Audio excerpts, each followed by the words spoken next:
Okay, in this video we'll talk about some of the different sampling techniques we might come across. Remember, sampling is when you don't have the time or the resources to gather data from the entire population, so you just want to grab a chunk of the population to get your data from.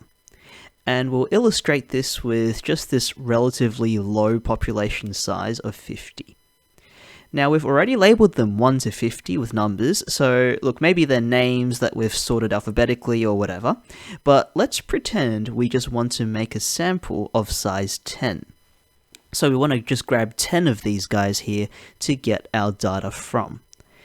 The simplest way is to do what we call a random sample, and that's pretty much just like drawing numbers from a hat at complete random like this. Super cheap and easy way to just grab a one-off sample.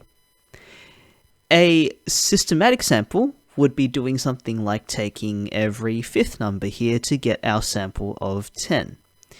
If we use this, usually, there's some logic behind the way we number the population, so maybe we're gathering information about houses in a suburb and we want to make sure we hit a literally wide range of them across the whole suburb, or maybe a factory wants to check the consistency of its products throughout the day or something like that. Okay, so that's a systematic. Then the stratified sample is where our population should be sensibly split into groups. The obvious example is if we want to, say, find the average height of someone in our school.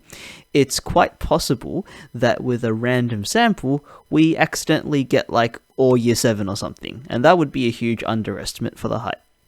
So let's pretend we have some foreknowledge of the groups our population is split into.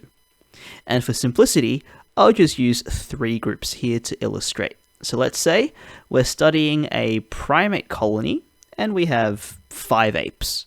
We have 15 baboons and we have 20 chimpanzees. A stratified sample will aim to reflect these same proportions within the chosen sample.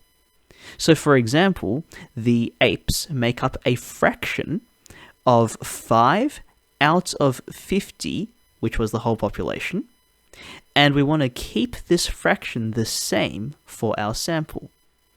Now remember, we're aiming for a sample of size 10, and so if we multiply this fraction by 10, we find that we need exactly 1 ape to land in our sample.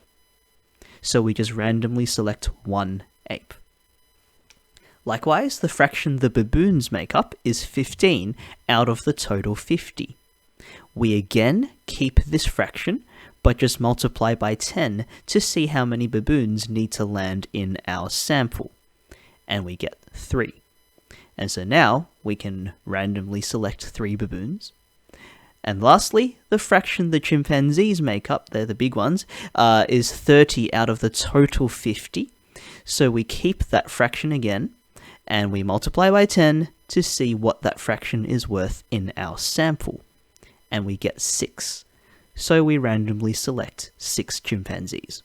So those are some of the sampling techniques you might come across. Stratified is the one that requires the most calculation, but it's just a matter of respecting the proportions of each group in the original population and making our sample reflect the sizes of those groups.